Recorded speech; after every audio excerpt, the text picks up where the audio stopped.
Orient bell tiles studio से आप देख रहे हैं एबीपी न्यूज।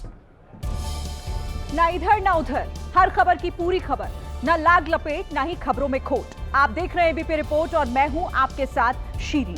शुरुआत करेंगे उन 4 खबरों के साथ जो इस बुलेटिन में आपको आगे हम विस्तार से दिखाने वाले हैं।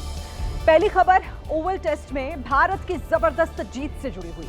इंग्लैंड को 6 रनों से हराकर सीरीज 2-2 से बराबरी की। आखिरी टेस्ट में सिराज और प्रसिद्ध कृष्णा की शानदार गेंदबाजी देखने को मिली। दूसरी खबर दिल्ली की कानून व्यवस्था पर एक बार फिर से सवाल उठे हैं, उससे जुड़ी हुई। लुटेरों ने महिला सांसद आर सुधा की चेन लूट ली। प्रियंका गांधी बोली, पुलिस ने नहीं लिया समय पर एक्शन। तीसरी खबर महिलाओं पर विवादित बयान देने वाले प्रेमानंद महाराज अपने बयान पर अड़े हुए हैं। अब बोले, नाली के कीड़े को नाली में ही सुख मिलता है।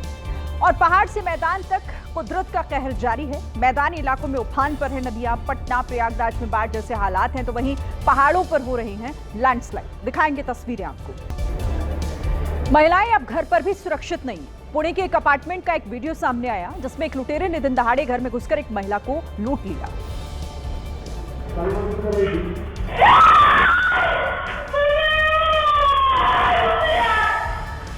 ये वीडियो पुणे जिले के जुनूर का है। ये देखिए, महिला लिफ्ट से घर जा रही थी, तभी एक नकाबपोश बदमाश महिला के पीछे पीछे आता है और महिला को कुछ पूछने के बहाने रोक लेता है। इसके बाद बदमाश इधर उधर की बातों में उलझाकर महिला के गले से चेन छीनकर भाग जाता है।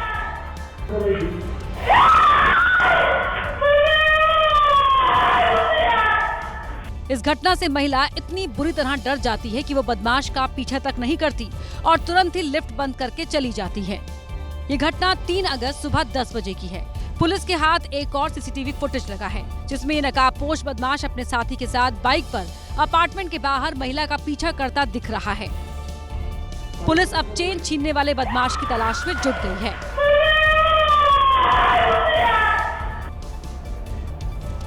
कुंभ नगरी प्रयागराज से लेकर काशी तक गंगा नदी इस वक्त उफान पर है। प्रयागराज में गंगा और यमुना नदी का पानी इस वक्त लोगों के घरों तक आ गया है। बाढ़ के बाद नदी के किनारे बसे इलाके पानी में डूबे हुए नजर आए। इसी बीच एक परिवार का वीडियो भी सामने आया। देश भर के लोगों को वो वीडियो भावुक कर रहा है, क्योंकि इस पलायन में एक नवजात की जान अटकी पड़ी थी। सीने तक पानी में डूबे माँ बाप अपने बच्चे के साथ बाढ़ के पानी से कहीं दूर जाने की कोशिश में थे। किसी फिल्मी सीन की तरह दिख रही बेबसी की इस कहानी में 3 किरदार हैं। बच्चा सुरक्षित रहे इसलिए पिता ने उसे हाथ में उठाया, तो उसके ठीक पीछे बच्चे की माँ भी धीरे धीरे बढ़ रही थी। पति के सुरक्षा कवच ने उसे भी इस पानी में बच्चे के साथ उतरने की हिम्मत दी। आगे जाकर परिवार के दूसरे शख्स ने बच्चे को हाथ में लिया। महिला की हिम्मत भी जवाब दे गई। वो पति के कंधे पर चढ़ी। भावुक कर देने वाली इस तस्वीर पर विपक्ष के नेताओं ने सरकार को कोसा। अखिलेश यादव लिखते हैं, स्मार्ट सिटी की संकल्पना पर पानी फेरने वाले भाजपाई अपनी अपनी नाव लेकर कहां गायब हो गए हैं। प्रयागराज के निचले इलाकों में कई फीट तक बाढ़ का पानी जमा है। प्रयागराज में नदी किनारे बसे हुए इन इलाकों में हालात ऐसे हैं कि ग्राउंड फ्लोर तो आप छोड़ ही दीजिए, पानी फर्स्ट फ्लोर तक पहुंच गया है। ऐसे में छत पर रहकर ही लोग पानी के कम होने का इंतजार कर रहे हैं।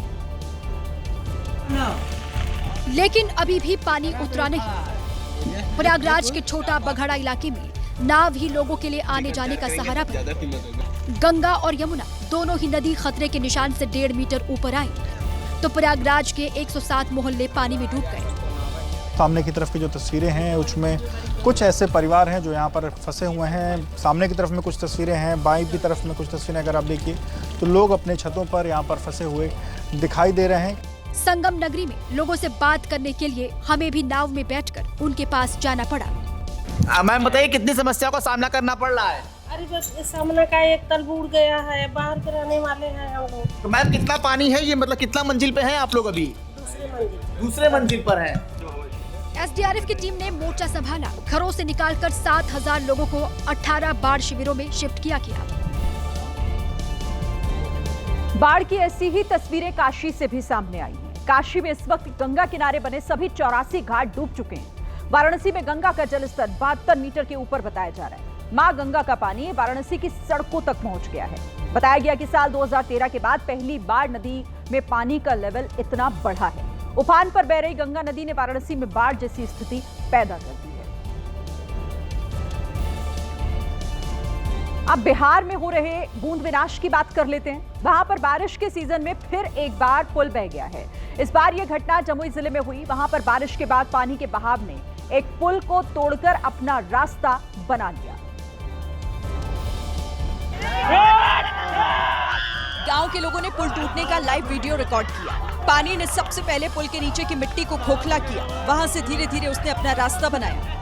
गीली मिट्टी वक्त के साथ इतनी कमजोर हुई कि पुल भर-भरा कर पानी में ही समा गया। पुल टूटने के बाद कई गांवों का आपस में संपर्क टूटा। जिले के कई गांवों को शहर से जोड़ने का ये एकमात्र रास्ता था।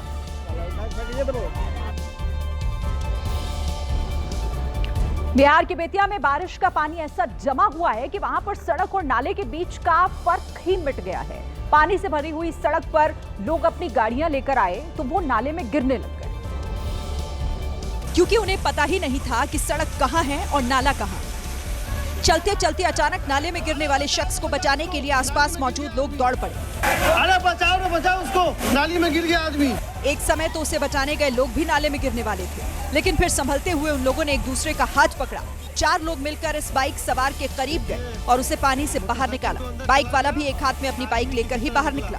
बेतिया के कमलनाथ नगर इलाके में हुई ये घटना कोई हादसा नहीं बल्कि प्रशासन की व्यवस्था पर सवाल है। करोड़ों रुपयों की योजनाएं हैं, फिर भी इनसे पानी की निकासी नहीं हो पा रही।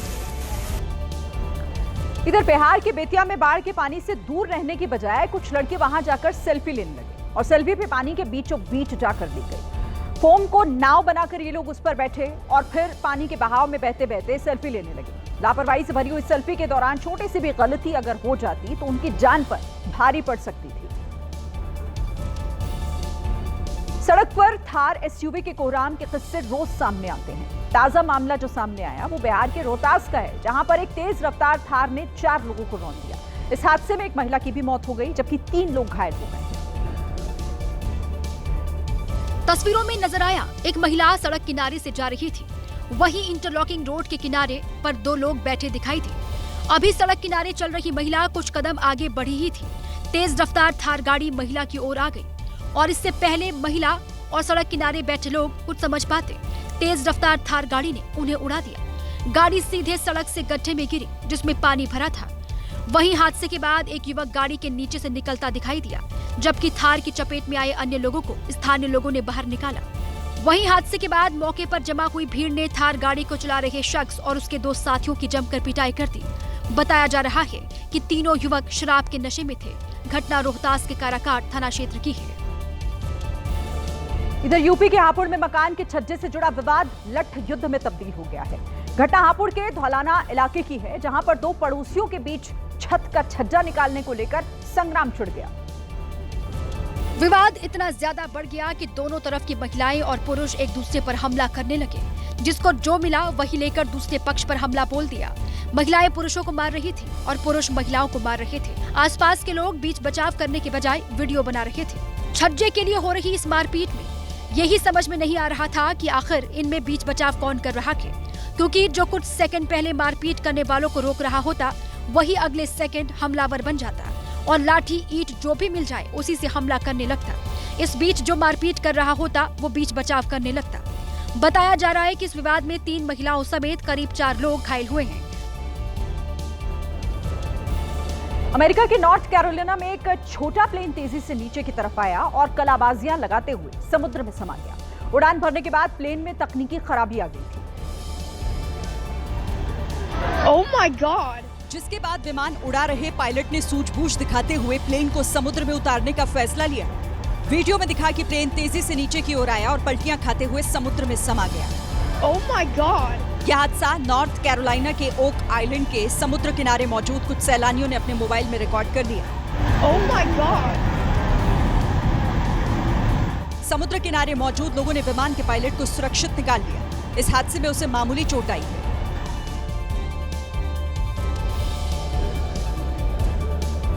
इधर यूपी के मुरादाबाद में क्रेन पर चढ़कर काम कर रहा बिजली विभाग का कर्मचारी एकदम से अचानक नीचे गिर गया, जिससे उसकी मौत हो गई। परिजनों ने इस हादसे का जिम्मेदार बिजली विभाग को बताया है। क्रेन का हुक अचानक टूटा। युवक 40 फीट से नीचे गिरा और कुछ सेकंड में सब खत्म हो गया। मुरादाबाद के बेलारी की तस्वीरें हैं। बिजली विभाग में कॉन्ट्रैक्ट पर काम करने वाले मनोज बिजली के तारों से टकरा रही पेड़ों की टहनियों की कटाई कर रहे थे, तभी अचानक ये हादसा हो गया। गंभीर रूप से घायल मनोज को उनके साथी अस्पताल ले गए, जहां उन्हें मृत घोषित कर दिया गया। जवान बेटे के जाने की खबर परिजनों को मिली तो वो सदमे में डूब गए। परिवार के लोगों में बिजली विभाग के खिलाफ गुस्सा है। उनका आरोप है कि बिना किसी सुरक्षा बेल्ट के जान जोखिम में डालकर काम करवाने वाले अफसरों के खिलाफ केस दर्ज होना चाहिए। बिहार के जमुई में एक स्कूल ऐसा भी है जहां टीचर छाता लेकर पढ़ा रहे हैं। 2 कमरों का स्कूल जर्जर हालत में है और थोड़ी सी भी बारिश होती है तो पूरे दिन छत से पानी टपकने लगता है। स्कूल की छत पर जगह जगह दरार है और यहीं से दिन भर पानी टपकता रहता है। शिक्षक तो इतने परेशान हो गए हैं कि छाता लेकर स्कूल आ रहे हैं और छाता लगाकर ही बच्चों को पढ़ा रहे हैं। सब कमरा छूता है, सब कमरा दिखाइए जरा, ये भी है। छत से बारिश का पानी टपकने की वजह से दिन भर बच्चे परेशान रहते हैं। क्लासरूम में बच्चे उस बेंच पर बैठते हैं जहां पानी नहीं टपकता, लेकिन शिक्षक तो दिन भर पानी में भीगने को मजबूर रहते हैं। देखिए, सच तो यह है कि बिहार में जर्जर इमारत में चल रहे सरकारी स्कूल हादसे को दावत दे रहे हैं। बिहार के नवादा में तो टीचर और बच्चे उस वक्त बाल बाल बच गए जब सरकारी स्कूल की छत का एक बड़ा सा हिस्सा भरभरा कर गिर गया। नवादा जिले के हजरा खाप गांव में तो बड़ा हादसा टल गया। हेडमास्टर अरुण कुमार अपने कार्यालय में बैठे थे, तभी छत का एक हिस्सा भरभरा कर गिरा। सारा जैसे सब डैमेज स्थिति है, कब छत्ता गिर जाएगा उसका कोई हिसाब नहीं है। प्राथमिक स्कूल की हालत इतनी खराब है कि छत से पानी टपक रहा है, प्लास्टर भी गिर रहा है। इस वजह से डर के मारे कुछ बच्चों ने स्कूल आना तक छोड़ दिया है और जो बच्चे स्कूल आ रहे हैं वो भी डर के साए में पड़ रहे हैं। बाहर में ही बरामदा में काहे बैठी हुई है? स्कूल की जर्जर हालत बच्चों और वहां पढ़ाने वाले शिक्षकों के लिए बड़ा खतरा है, लेकिन आरोप है कि अधिकारी इस ओर ध्यान नहीं दे रहे। दिल्ली में एक ज्वेलरी शॉप में लूटपाट का मामला सामने आया। 4 से 5 हथियारबंद बदमाश दुकान में घुसे, जिन्होंने मालिक और ग्राहकों को बंधक बनाया और फिर लूट को अंजाम दिया, जिसका सीसीटीवी भी सामने आया, जिसमें दिखाई दिया कि बदमाश आते हैं और फिर ग्राहक बनकर दुकान में बैठ जाते हैं, जबकि एक बदमाश बाहर से शटर गिरा देता है। कुछ देर बाद दुकान में बैठे बदमाश पिस्तौल निकालते हैं और गहनों की दुकान के मालिक और वहां मौजूद ग्राहकों को बंधक बना लेते हैं, जिसके बाद वो गहने और कैश लेकर फरार हो जाते हैं। जूबी ज्वेलर्स इस नाम से ये दुकान है और गली नंबर 3 में ये दुकान है और बदमाशों ने इस वारदात को अंजाम तकरीबन शाम के 4 बजे के आसपास दिया। गहनों की जिस दुकान को लूटा गया वो दिल्ली के दयालपुर में है। सभी बदमाश हेलमेट पहनकर आए थे। उन्होंने दुकान में लूटपाट के बाद ग्राहकों का सामान भी छीन लिया। नुकसान है करीब 250 ग्राम तो गोल्ड है, ज्वेलरी वगैरह बनी हुई और 5-6 लाख का कैश। पुलिस ने सीसीटीवी फुटेज खंगालना शुरू कर दिया है और बदमाशों की तलाश के लिए कई टीमों का गठन किया गया है। राजधानी दिल्ली में तमिलनाडु से कांग्रेस के सांसद आर सुधा चेन स्नैचिंग का शिकार हो गई। बाइक सवार बदमाशों ने दिल्ली के वीवीआईपी इलाके में उनकी चेन लूट ली। जानकारी के मुताबिक आर सुधा दिल्ली के चाणक्यपुरी में मॉर्निंग वॉक कर रही थी, तभी पीछे से बाइक सवार बदमाश आए और उनके गले से चेन खींचने लगे। लूटपाट का विरोध करने पर सांसद सुधा को गले और हाथ में काफी चोट भी आई है। इसके बाद बाइक सवार बदमाश चेन छीनकर वहां से फरार हो गए।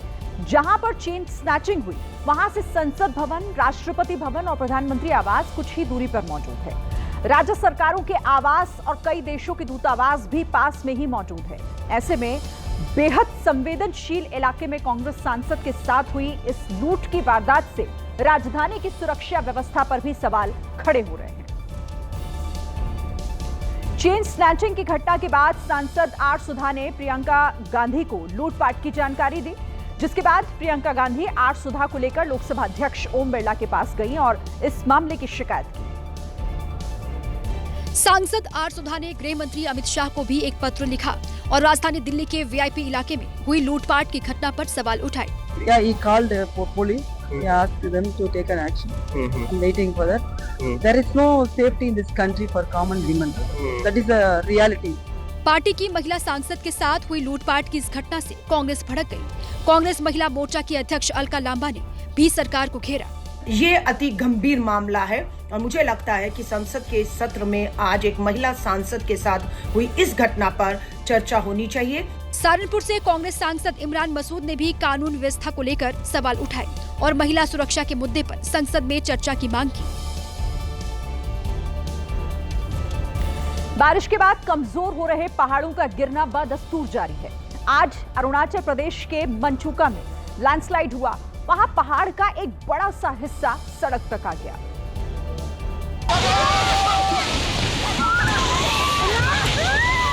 चीखों की आवाज के बीच गिर रहे पहाड़ ने सबको डराया।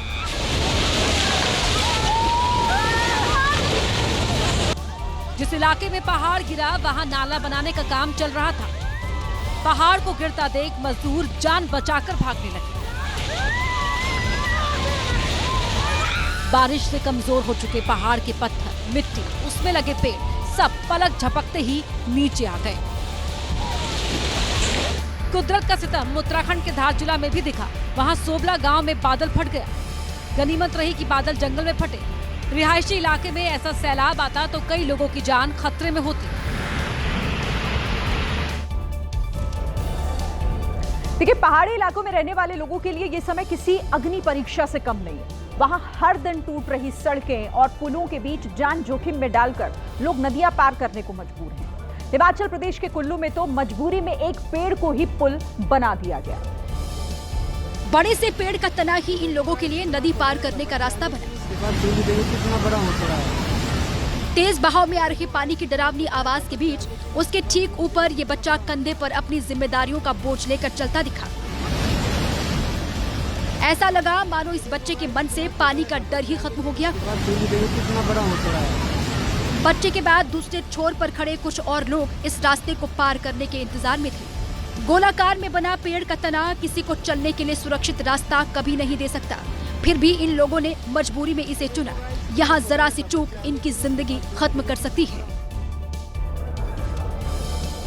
इसी तरह देहरादून में पानी की तेज धार के बीच 3 लोग फंस गए थे। उन्हें निकालने के लिए एसडीआरएफ की टीम पानी में उतरी। पानी की धार से लड़ते हुए उन लोगों का रेस्क्यू किया गया। कंधे से कंधा मिलाकर रेस्क्यू टीम धीरे धीरे नदी पार उन्हें करा रही थी। कुछ ही मिनटों तक इस पोजीशन पर चलने के बाद आखिरकार उन लोगों की जान बचा ली। अब मध्य प्रदेश की बात, जहां सागर में एक गर्ल्स स्कूल में सांप निकलने से हड़कंप मच गया। पिछले 15 दिनों में इस स्कूल से 25 सांप निकल चुके हैं, जिससे दहशत काफी बढ़ गई है।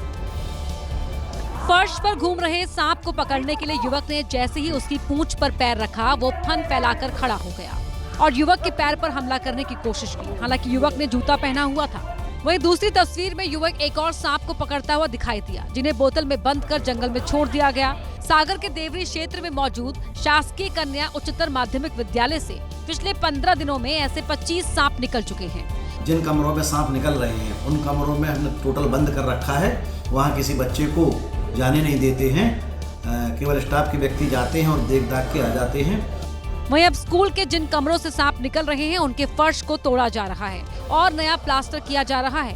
इसके अलावा स्कूल के आसपास मौजूद झाड़ियों को भी साफ किया गया है। मुंबई के मदनपुरा इलाके में एक बिल्डिंग गिरने से हड़कंप मच गया। बिल्डिंग पहले से ही जर्जर हालात में थी, इसीलिए उसे पहले ही खाली करा लिया गया था, जिससे जान का नुकसान नहीं हुआ है। देर रात करीब 2 बजे बिल्डिंग भरभरा कर नीचे गिर गई।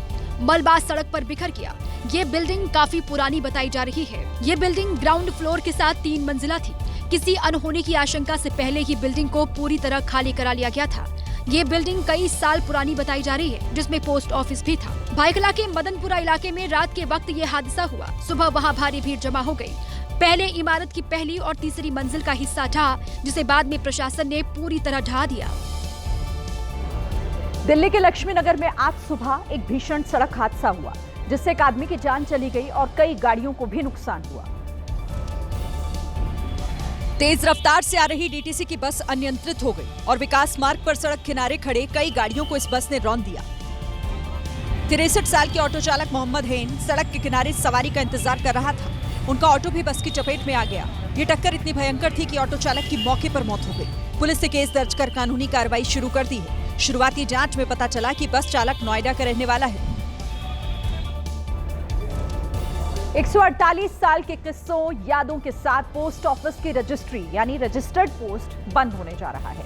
डाक विभाग के मुताबिक इस बदलाव का मकसद डिलीवरी सर्विस को और बेहतर बनाना है। 1 सितंबर से रजिस्टर्ड पोस्ट को रिटायर किया जा रहा है। रजिस्ट्री की शुरुआत 1877 में हुई थी। डाकिया बाबू की थैली में बड़ी खुशखबरी के तौर पर इसे याद किया जाता है। इस रजिस्ट्री में खत या फिर जरूरी कागजात पहुंचने की पक्की गारंटी होती थी। सेना में युवाओं के लिए भर्ती की जानकारी रजिस्टर्ड पोस्ट के जरिए ही आती थी। Degree, policy, bank cheque registry से ही भेजने का रिवाज रहा है और अब रजिस्टर्ड पोस्ट का स्पीड पोस्ट में मर्ज किया जा रहा है। इसे रजिस्टर्ड पोस्ट के लिए अभी आपके 22 रुपए लगते थे। स्पीड पोस्ट में आपको 50 ग्राम तक 35 रुपए देने होते हैं। इधर पहलगाम में आतंकी हमले को लेकर शिवसेना उद्धव गुट के सांसद संजय राउत ने एक दावे ने उनके सियासी तपिश को काफी बढ़ा दिया। उन्होंने आरोप लगाया कि पहलगाम हमले के बाद बीजेपी गोधरा जैसी साजिश करना चाहती थी। दिल्ली में आयोजित प्रेस कॉन्फ्रेंस में संजय राउत ने दावा किया कि पहलगाम में आतंकियों ने किसी से धर्म पूछकर नहीं मारा। इस दलील के पीछे उन्होंने आतंकी हमले में जान गंवाने वाले आर्मी ऑफिसर कैप्टन नरवाल की पत्नी हिमांशी नरवाल के बयान का हवाला दिया। साथ ही बीजेपी पर प्रोपेगेंडा फैलाने का आरोप लगाया। जो भारतीय जनता पार्टी का प्रोपेगेंडा रहा कि इस देश में पहलगाम के बाद पूरी तरह से जैसे गोधरा में हुआ, वो देश में गोधरा करना चाहते थे। वहीं संजय राउत के इस बयान पर केंद्रीय मंत्री भागीरथ चौधरी ने आपत्ति जताई। इस तरह का रंजाल बयानबाजी करना उनको शोभा नहीं देता है, क्योंकि उनकी मानसिकता विकृत हो गई है और उनको अच्छे डॉक्टर को दिखाना चाहिए। भागीरथ चौधरी ने सीधे संजय राउत के बयान को वोट बैंक की पॉलिटिक्स से जोड़ा। श्रीनगर एयरपोर्ट पर कर्मचारियों की पिटाई के मामले ने तूल पकड़ लिया है। एक तरफ जहां आरोपी सेना अधिकारी को नो फ्लाई लिस्ट में डाला गया, तो सेना की तरफ से भी कार्रवाई शुरू कर दी गई है। सबसे पहले ये वीडियो सामने आया जिसमें भारतीय सेना का लेफ्टिनेंट कर्नल रितेश कुमार सिंह कर्मचारियों को बुरी तरह पीटता दिखाई दिया। सेना के इस अधिकारी के हाथ में जो मिला उसी से इसने एयरपोर्ट पर मौजूद कर्मचारियों को पीट दिया। एक वीडियो तो ऐसा भी सामने आया जिसमें इसने पैर से एक कर्मचारी के मुंह पर जोरदार हमला किया। लेफ्टिनेंट कर्नल की पिटाई से एयरपोर्ट के 4 कर्मचारी बुरी तरह घायल हो गए। किसी के रीढ़ की हड्डी में फ्रैक्चर आया तो किसी के जबड़े में चोट आ गई। अब एक नया वीडियो सामने आया है जिसमें साफ तौर पर देखा जा सकता है कि अतिरिक्त कैबिन बैगेज को लेकर लेफ्टिनेंट कर्नल की कर्मचारियों के साथ बहस शुरू हुई थी। लेफ्टिनेंट कर्नल जो सामान अपने साथ ले जाना चाहता था उसका वजन 16 किलो था, जबकि नियम कहता है कि 7 किलो से ज्यादा का सामान यात्री अपने साथ कैबिन में नहीं ले सकते हैं। जांच में जानकारी मिली कि ये घटना 26 जुलाई की है। इस मामले में स्पाइस जेट की तरफ से FIR भी दर्ज कराई गई है। इधर सोशल मीडिया पर कुछ पूर्व फौजी लेफ्टिनेंट कर्नल के समर्थन में खड़े हैं और स्पाइस जेट के बॉयकॉट की मुहिम चला रहे हैं। मुंबई के दादर कबूतर खाना पर BMC की कार्रवाई के खिलाफ जैन समाज सड़कों पर उतर गया है। वहीं भावनात्मक रूप से कबूतर खाने से जुड़ी हुई महिलाओं ने घायल पक्षियों को बचाया और इस पर विरोध भी जताया।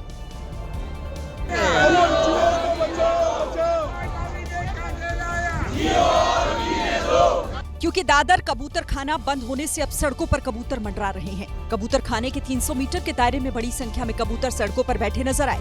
उनमें से कई की गाड़ियों की चपेट में आने से मौत हो गई। कबूतरों के सड़क पर बैठने से ट्रैफिक की समस्या बढ़ गई है। देश के बाद BMC ने कबूतर खाने को अस्थायी रूप से बंद कर दिया।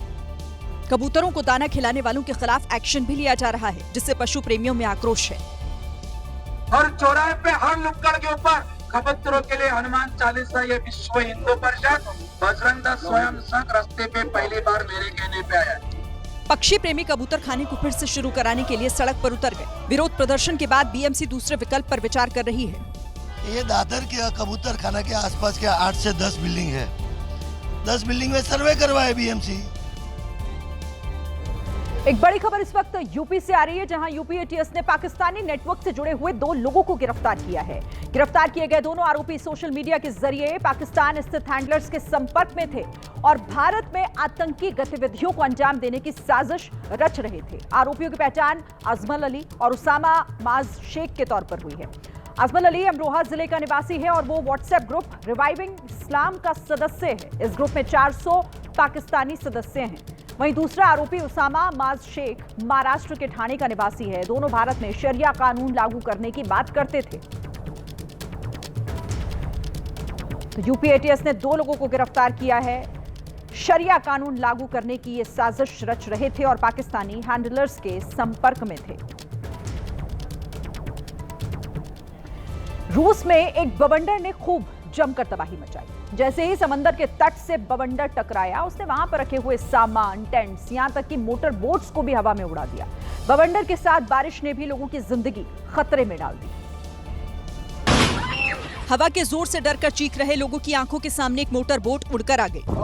समंदर किनारे सैर सपाटा करने वालों के बीच बिन बुलाए आए बवंडर ने वहां मौजूद कुर्सी, टेबल, टेंट सब हवा में उड़ा दिया। तूफान के साथ हुई बारिश से नदियों में पानी का बहाव तेज हुआ तो उससे एक पुल आंखों के सामने टूटा। लकड़ी के ढेर के साथ बह रहे पानी ने पुल को भी अपने साथ मिला लिया। कहीं दूर से अपने साथ लकड़ियां बहाकर ला रहे पानी ने मोटर बोट्स को भी अपने हिसाब से चलाया। नदी में कई जगहों पर मोटर बोट्स पानी के बहाव में बहती दिखी। उनका कंट्रोल सैलाब के हाथ में था। रूस में 3 दिनों के लिए तूफान की चेतावनी जारी की गई। चीन के हुबेई प्रांत में पहाड़ियों के बीच नदी में एक तैरते पुल यानी फ्लोटिंग ब्रिज का वीडियो सोशल मीडिया पर वायरल हो रहा है। यह तैरता हुआ पुल हुबेई के एनशी में मौजूद है। जिस पर चलती गाड़ियों को देखकर ऐसा लगता है मानो वो नदी की लहरों की तरह तैर रही हो। फ्लोटिंग ब्रिज की खासियत यह है कि उसके नीचे खंबे नहीं हैं, बल्कि ये एक तरह का पंटून पुल है। इसलिए ये गाड़ियों के वजन के हिसाब से ऊपर नीचे होता रहता है। इस पंटून पुल पर पैदल और कार दोनों से ही यात्रा की जा सकती है। दोनों तरफ ऊंची पहाड़ियों के बीच होकर बहने वाले किंगजियांग नदी पर बना ये पुल 500 मीटर लंबा है। सुरक्षा के नजरिए से इस पुल पर गाड़ियों की अधिकतम रफ्तार 20 किलोमीटर प्रति घंटा तय की गई है। चीन का ये तैरता पुल करीब 9 साल पुराना है। इसे देखने और इस पर गाड़ी चलाने के लिए दुनिया भर से सैलानी आते हैं। राजस्थान में कुछ लोगों ने ट्रेन के ऊपर चढ़कर सफर किया। मिनी कश्मीर के नाम से मशहूर गोरम घाट घूमने आए पर्यटकों को जब ट्रेन के अंदर जगह नहीं मिली तो वो उसके ऊपर बैठ गए। ऊपर बैठी पर्यटकों की भीड़ के साथ ही ट्रेन पहाड़ों के बीच चलती रही। अंदर डिब्बे में बैठने के बजाय इन लोगों ने ट्रेन के ऊपर बैठना सही समझा। डीजल इंजन वाली ट्रेन के ऊपर बिजली की लाइन तो नहीं, लेकिन इनमें से एक का भी पैर फिसलता तो वो नीचे ही गिरता। गोरम घाट की ट्रेन यात्रा में कुदरत के खूबसूरत नजारों को देखने के लिए लोग अक्सर अपनी जान जोखिम में डालते रहे हैं। बारिश के सीजन में एक बार फिर दूर दूर से गोरम घाट आने वाले पर्यटक अपनी जान जोखिम में डालते दिखे। उत्तर प्रदेश के मुरादाबाद से एक शर्मसार कर देने वाली खबर सामने आई। यहाँ एक बेखौफ मनचले ने बीच सड़क पर महिला के साथ अश्लील हरकत की। मनचले की एक करतूत वहां लगे हुए सीसीटीवी कैमरे में रिकॉर्ड हो गई। ये घटना थाना नागफनी इलाके की है, जहां बुर्के में एक महिला जाती हुई दिखाई दी। आरोपी युवक भी उस महिला के पीछे पीछे चल रहा था। ये महिला जैसे ही गली में पहुंची, आरोपी ने उसे पीछे से पकड़ लिया और उसके साथ अश्लील हरकत की। काफी कोशिश के बाद महिला ने खुद को आरोपी के चंगुल से छुड़ाया, जिसके बाद आरोपी वहां से फरार हो गया।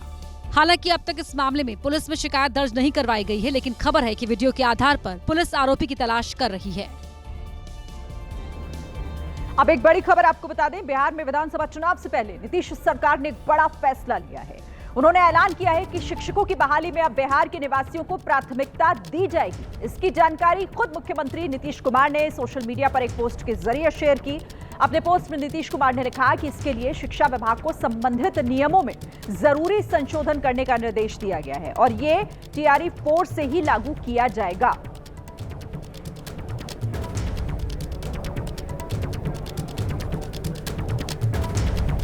उत्तर प्रदेश के गोरखपुर में एक हैरान करने वाला मामला सामने आया।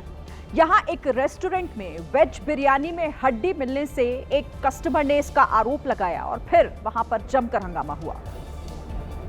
रेस्टोरेंट में खाना खा रहे लड़कों ने आरोप लगाया, वेज थाली में हड्डी मिलाकर खाना सर्व किया जा रहा है और सावन के महीने में उनका धर्म भ्रष्ट करने की कोशिश की जा रही है। इसके बाद लड़कों ने बवाल शुरू कर दिया। क्या निकला दिखाइए। वेज में हड्डी निकला है।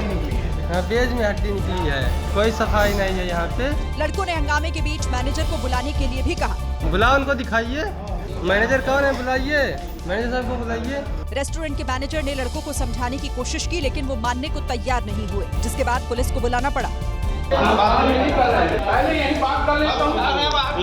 हंगामा बढ़ा तो रेस्टोरेंट में बैठे लोग भी परेशान हो गए। मामले का सच जानने के लिए जब रेस्टोरेंट में लगे सीसीटीवी फुटेज की जांच की गई तो हकीकत सबके सामने आ गई। वीडियो में साफ दिखा कि एक युवक नॉनवेज वाली प्लेट से एक हड्डी उठाकर दूसरे लड़के को दे रहा है। दूसरे लड़के ने हड्डी का वो टुकड़ा वेज खाना खा रहे अपने दोस्त की थाली में डाल दिया। बताया गया कि रेस्टोरेंट में खाने का बिल करीब 5 से 6 हजार रुपए का बना था, लेकिन लड़के इतना बिल नहीं देना चाहते थे, इसीलिए उन्होंने वेज खाने में हड्डी का बहाना बनाते हुए हंगामा किया। यूपी के फिरोजाबाद में कांवड़ यात्रा के दौरान माहौल बिगाड़ने की कोशिश के आरोप में पुलिस ने एक शख्स को गिरफ्तार कर लिया। पुलिस के मुताबिक आरोपी सादमान ने जानबूझकर कांवड़ मार्ग पर मुर्गे के कटे हुए पंजे फेंक दिए थे। ये घटना 20 जुलाई की, जब कांवड़ यात्रा मार्ग पर कोटला चुंगी पुल के पास मुर्गे के कटे अवशेष पाए गए थे, जिसके बाद लोगों में आक्रोश फैल गया था और हिंदू जागरण मंच के कार्यकर्ताओं ने जमकर हंगामा किया था। पुलिस ने इस मामले में तत्परता दिखाते हुए मुकदमा दर्ज कर छानबीन शुरू कर दी है और उसे सफलता भी हाथ लगी। अभियुक्त सादमान पुत्र फकरे आलम जो रसूलपुर थाना क्षेत्र का रहने वाला है, इसको गिरफ्तार करके जेल भेजा चुका है। पुलिस के मुताबिक आरोपी सादमान ने माहौल खराब करने के उद्देश्य से इस घटना को अंजाम दिया था। अमेरिका में घूमने निकले 4 बुजुर्ग भारतीयों की एक सड़क हादसे में मौत हो गई। चारों लोग पिछले 5 दिनों से लापता थे। लंबी तलाश के बाद रविवार को चारों भारतीयों के शव हाईवे के किनारे गहरी खाई में मिले। चारों भारतीयों में 2 पुरुष और 2 महिलाएं शामिल हैं। सभी एक ही परिवार के थे और उनकी उम्र 80 साल से ज्यादा थी। इनके नाम डॉक्टर किशोर दीवान, आशा दीवान, शैलेश दीवान और गीता दीवान थे। जानकारी के मुताबिक दीवान परिवार के चारों सदस्य मार्शल काउंटी स्थित प्रसिद्ध धार्मिक स्थल पैलेस ऑफ गोल्ड जा रहे थे। इन सबको आखिरी बार 29 जुलाई को पेंसिल्वेनिया के एक रेस्टोरेंट में देखा गया था। अब पुलिस इस बात की जांच कर रही है कि इनकी गाड़ी का एक्सीडेंट आखिर हुआ कैसे। चीन और रूस के बीच संयुक्त नौसैनिक अभ्यास जारी है। चीन और रूस की नौसेनाएं इस समय व्लादिवोस्तोक के पास समंदर में नौसैनिक अभ्यास कर रही हैं। यह सैन्य अभ्यास 5 अगस्त तक चलेगा, जिसे जॉइंट सी 2025 नाम दिया गया। इसके लिए दोनों देशों का नौसैनिक बेड़ा एक दिन पहले ही रवाना हुआ। जानकारी के मुताबिक चीनी नौसेना का शीहू जहाज और रूस का बेलोसोव लाइफ बोट सबसे पहले बंदरगाह से रवाना हुआ। उसके बाद चीन और रूस के जंगी जहाजों ने रवाना होकर जल्दी से बेड़े का गठन किया और सैन्याभ्यास के लिए निकल पड़े। नौसैनिक अभ्यास के दौरान पनडुब्बी बचाव, वायु रक्षा, एंटी मिसाइल और समुद्री युद्ध का अभ्यास किया जाएगा। इस अभ्यास का मुख्य उद्देश्य रणनीतिक समुद्री मार्गों की संयुक्त सुरक्षा और पश्चिमी प्रशांत क्षेत्र में सुरक्षा खतरों का संयुक्त रूप से मुकाबला है। ये नौसैनिक अभ्यास चीन और रूस की साझेदारी मजबूत करने के साथ साथ वैश्विक व्यवस्था में अमेरिका की अगुवाई का जवाब देने का प्रयास भी माना जा रहा है। अभी कुछ ही दिन हुए हैं जब राजस्थान के झालावाड़ में सरकारी स्कूल की छत गिरने से 7 बच्चों की मौत हो गई थी, लेकिन उस हादसे से भी अधिकारी सबक नहीं ले रहे। अब राजस्थान के बयाना में एक स्कूल छत गिर गई है। स्कूल की छत गिरी तो क्लासरूम से पूरा आसमान ही दिखने लगा। ये छत टूटी हुई है। वो तो अच्छा था कि छत रविवार को गिरी और रविवार की छुट्टी की वजह से क्लासरूम में कोई नहीं था। सोचिए अगर कोई बच्चा इसकी चपेट में आता तो कितना बड़ा हादसा हो सकता था। पीछे जो स्टील की रेलिंग दिख रही है तो दूसरे का घर दिख रहा होगा आपको सामने से। दावा है कि बिल्डिंग जर्जर होने की वजह से प्राइमरी स्कूल को पास के ही हाई स्कूल में चलाए जाने का आदेश हुआ था, लेकिन अभी भी यहाँ आंगनबाड़ी केंद्र चल रहा है। जो भी अधिकारी आते हैं बस अपना टाइम पास करके चले जाते हैं। ऊपर से अधिकारी विजिट करते हैं तो विजिट तो करके जाते हैं, बट स्कूलों को देख रेख नहीं है। स्थानीय लोगों का कहना है कि वो बच्चों की जान को दांव पर नहीं लगाएंगे और आंगनबाड़ी केंद्र नहीं चलने देंगे। दिल्ली में निजी स्कूलों की मनमानी पर रोक लगेगी। दिल्ली विधानसभा में फीस नियंत्रण विधेयक पास हो गया। बड़ी खबर इस वक्त आपको दे रहे हैं हम। शिक्षा मंत्री आशीष सूद ने यह बिल पेश किया था। अब 3 साल में एक बार फीस बढ़ा सकेंगे निजी स्कूल। नियमों का पालन अगर नहीं किया जाता है तो 1 से 10 लाख तक का जुर्माना भी लगाया जाएगा। शिक्षा व्यापार नहीं बल्कि मौलिक अधिकार। शिक्षा मंत्री आशीष सूद ने इस बीच ये बड़ी बयान भी दिया है। कार में आग लगने की वैसे तो कई घटनाएं सामने आती हैं, लेकिन इस बार बेंगलुरु में एक ऐसी कार में आग लगी जिसकी कीमत करीब 10 करोड़ रुपए है। आग लगने के बाद कार की हालत ऐसी हो गई जिसे देखकर कोई भी नहीं कह सकता कि इसकी कीमत 10 करोड़ रुपए होगी। यह है लिम्बोर्गिनी एवेंटाडोर कार जो चलते चलते आग की चपेट में आ गई। 10 करोड़ रुपए की ये sports car social media influencer Sanjeev की है, जो इंस्टाग्राम पर काफी चर्चित है। और चलिए इसी के साथ ये थी आज की एबीपी रिपोर्ट। कल भी जारी रहेगी खबरों की खोज। तब तक के लिए आप देखते रहिए एबीपी न्यूज। नमस्कार।